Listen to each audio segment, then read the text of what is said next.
नमस्कार। हमने अपने पुराने कई वीडियोस में ग्रहों के गोचर पर खूब चर्चा की है।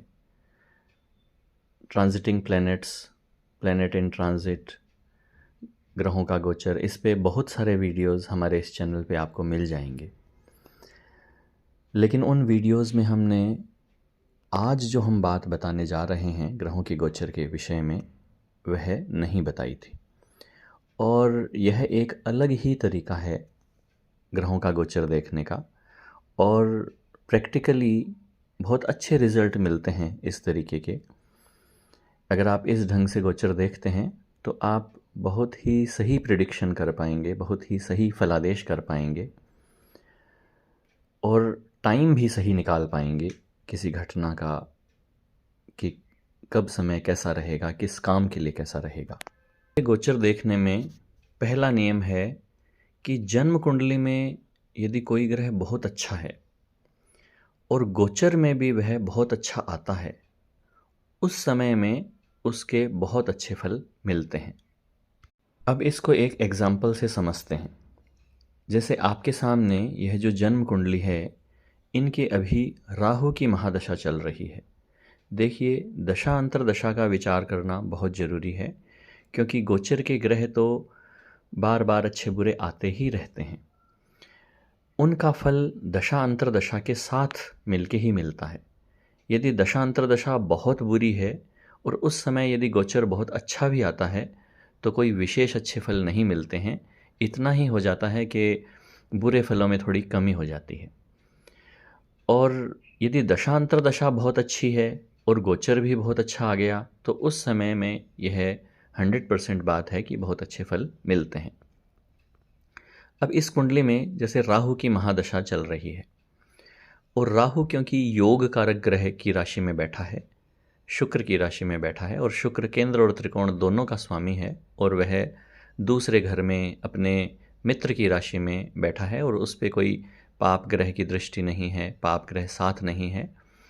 देखिए, ज्योतिष के बहुत से महत्वपूर्ण ग्रंथ हैं जिन्होंने राहु केतु की दृष्टि का उल्लेख नहीं किया है, इसलिए मैं यहाँ राहु केतु की दृष्टि नहीं ले रहा हूँ, और यह मानते हुए यहाँ इस शुक्र पे किसी भी पाप ग्रह की दृष्टि नहीं है, कोई भी पाप ग्रह, क्रूर ग्रह शुक्र के साथ नहीं है, और यह शुक्र जो है यह अपने ही नवमांश में, तुला नवमांश में है, इस वजह से यह शुभ है। तो ऐसा कहा गया है कि राहु जिस ग्रह की राशि में बैठता है उसका फल देता है। जो ग्रह राहु के साथ बैठता है उसका फल राहु प्रबलता से देता है। तो यहाँ राहु शुक्र का फल देगा, इसलिए यह राहु अच्छा है, क्योंकि इस कुंडली में शुक्र अच्छा है। तो हमने यह देख लिया कि महादशा अंतरदशा तो अच्छी चल रही है, ठीक चल रही है। अब देखिए, अभी जब मैं वीडियो बना रहा हूँ तो आज तारीख है 13 जुलाई 2025। तो आज का हम यदि गोचर देखें तो हम देखेंगे कि शुक्र ग्रह जो है वह अभी वृषभ राशि में चल रहा है, और शुक्र के साथ में कोई पाप ग्रह, क्रूर ग्रह नहीं है।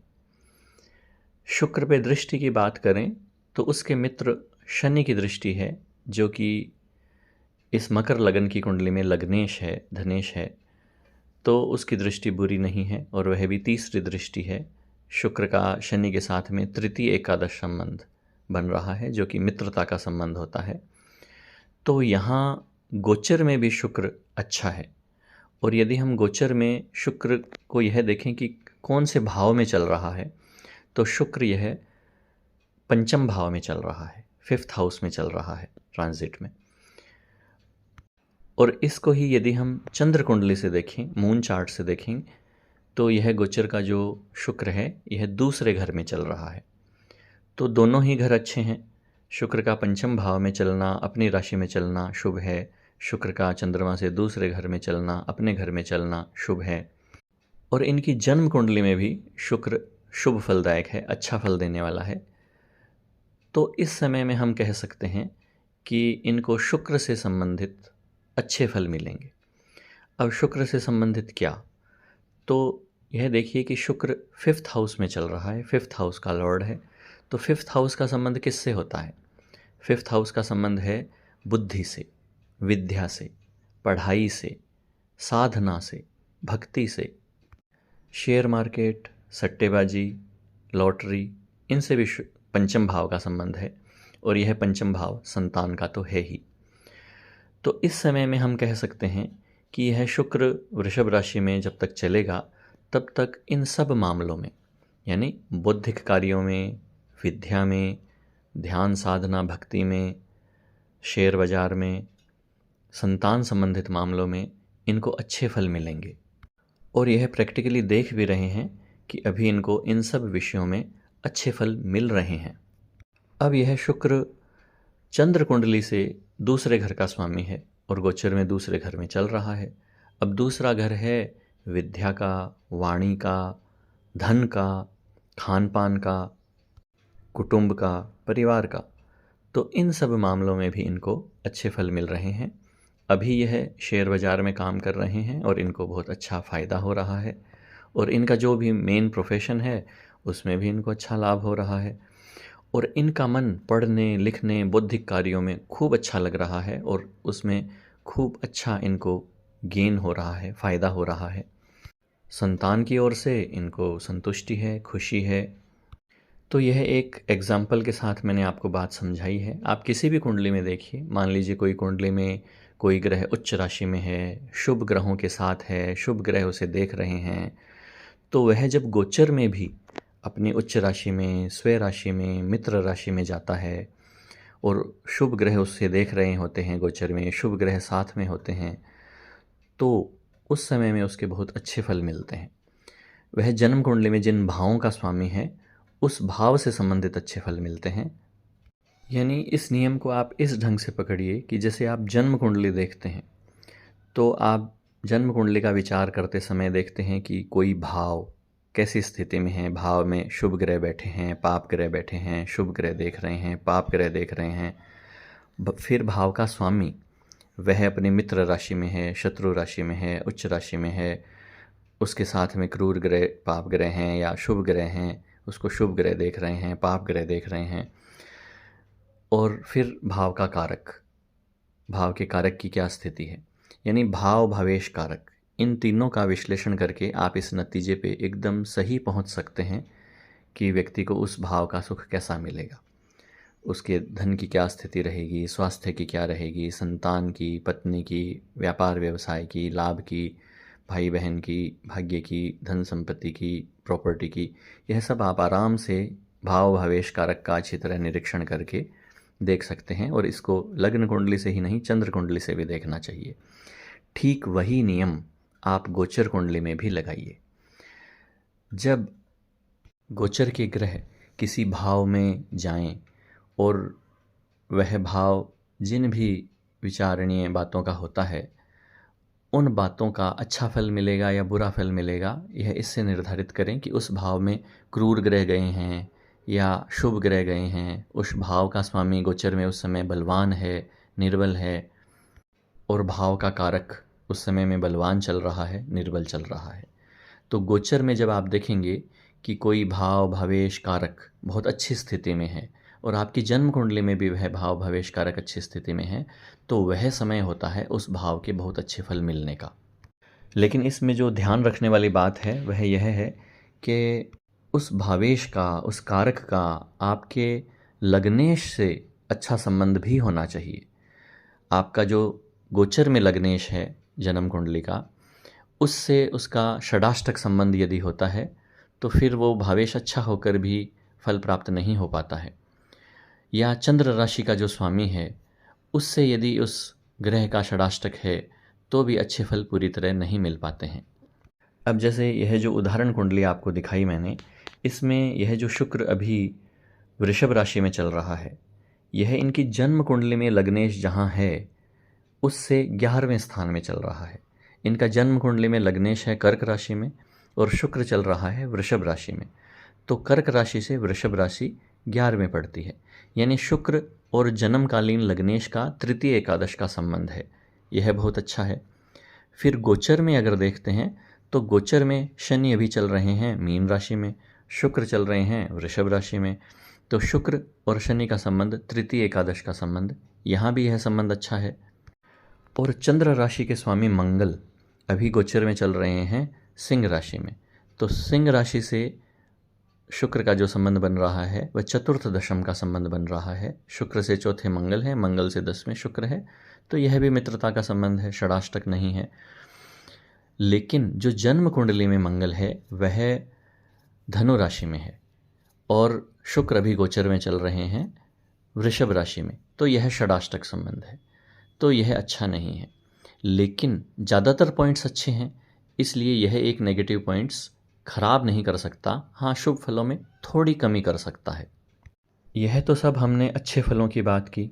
अब हम बात करते हैं बुरे फलों की, कि जैसे जन्म कुंडली में कोई ग्रह बहुत ही बुरा है, बुरे घर का स्वामी है, अस्त है, 6-8-12 में बैठा है या 6-8-12 का स्वामी है, तो वह बुरा ग्रह है। और मान लीजिए महादशा भी कोई बुरी चल रही है, अंतर्दशा बुरी चल रही है, और उस समय में गोचर में वह ग्रह वैसे ही बुरी स्थिति में आता है, अस्त हो जाता है, पाप ग्रहों के साथ आ जाता है, नीच राशि, शत्रु राशि, पाप ग्रह की राशि में आ जाता है, पाप ग्रह उसके साथ होते हैं, पाप ग्रह देख रहे होते हैं। ये सारे पॉइंट्स एक साथ नहीं मिल सकते, लेकिन इसमें से आप मेजॉरिटी में देखेंगे कि अच्छे पॉइंट्स ज़्यादा हैं या बुरे पॉइंट्स ज़्यादा हैं। बुरे पॉइंट्स अगर ज़्यादा हैं तो उस समय में बुरे फल मिलने के योग होते हैं। इसको भी एक उदाहरण से समझते हैं। जैसे इसी कुंडली में आप देखिए, इनकी कुंडली में मंगल जो है वह पापी ग्रह है पाराशर के नियमों से, क्योंकि पाराशरी बोलती है कि कोई ग्रह यदि 11वें घर का स्वामी है तो वह पापी होता है। तो मंगल यहाँ पापी ग्रह है और वह 12वें घर में है, जो कि बुरा घर ही है। और फिर वह अष्टमें सूर्य के साथ में है। सूर्य के साथ ही नहीं, वह अस्त भी है। सूर्य के नज़दीक होने से वह अस्त भी हो गया है। और 12वें घर के स्वामी गुरु से उसका परिवर्तन योग है। तो यह मंगल अच्छा नहीं कहा जा सकता। मंगल सूर्य का जो 12वें घर में कॉम्बिनेशन है यह अच्छा नहीं है। अब देखिए, जब इनके मंगल की महादशा में सूर्य की अंतर्दशा आई तो निश्चित रूप से वह अच्छी नहीं थी, क्योंकि एक पापी ग्रह की महादशा में 8वें घर के स्वामी की अंतर्दशा, क्रूर ग्रह की अंतर्दशा, और उन दोनों का आपस में संबंध भी है, तो निश्चित रूप से बुरा है।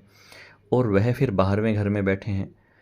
तो जब इनके मंगल की महादशा में सूर्य की अंतर्दशा आई तो इनको 1.25 महीने हॉस्पिटल में ही रहना पड़ा। और उस समय का यदि आप गोचर देखेंगे तो उस समय गोचर में सूर्य और मंगल दोनों ही धनु राशि में, यानी इनके 12वें घर में गोचर कर रहे थे। अब इनकी जन्म कुंडली में आप देख सकते हैं कि इनके सप्तम भाव में शनि है। हालांकि वह लग्नेश होने से शुभ है, लेकिन वह नैसर्गिक तो क्रूर ग्रह, पापी ग्रह ही है।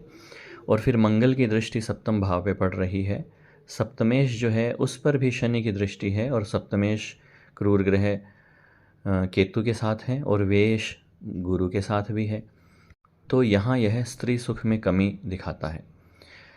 तो जब इनके सूर्य मंगल 12वें घर में चल रहे थे गोचर में, और उस समय में इनके मंगल की महादशा थी, और फिर जब चंद्रमा की अंतर्दशा आई तो उस समय में गोचर का जो मंगल था वह 12वें घर में था। 12वां घर हॉस्पिटल का होता ही है, तो यह भी हॉस्पिटल में रहे उस समय में। और उस मंगल की दृष्टि 7वें घर पे पड़ रही थी। साथ ही क्रूर ग्रह सूर्य की दृष्टि भी 7वें घर पर पड़ रही थी। और जैसा कि इनकी जन्म कुंडली में योग है कि चौथे का स्वामी 12वें में, 12वें का स्वामी चौथे में, गोचर में भी एग्जैक्टली वही पोजीशन थी कि गुरु चौथे घर में था और मंगल 12वें घर में था। तो जो जन्म कुंडली में चतुर्थेश वेश का परिवर्तन योग है, वही परिवर्तन योग इनके गोचर में भी था। इसको दैन्य योग कहा गया है, दीनता का योग, यानी आदमी बेचारा हो जाता है, उसके हाथ में कुछ नहीं होता, वह कुछ कर नहीं पाता उस समय में। तो उस समय में इनकी पत्नी का देहांत हो गया। तो देखिए, जन्म कुंडली में सप्तम भाव सप्तमेश खराब स्थिति में है, और गोचर में भी जब सप्तम भाव सप्तमेश बुरी स्थिति में आए तो स्त्री सुख खत्म हो गया।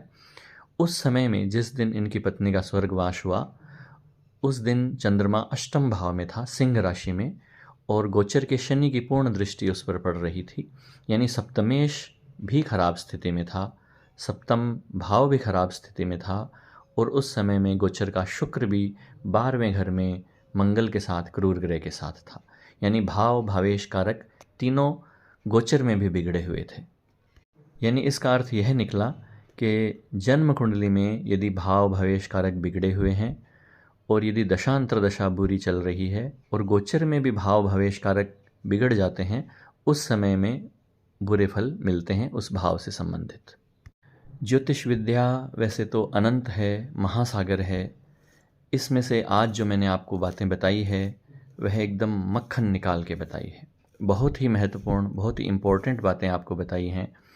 इनको यूज़ करके आप एक सही समय का आकलन कर पाएंगे कि इस समय में क्या अच्छा या क्या बुरा हो सकता है। आज के लिए इतना ही। नमस्कार।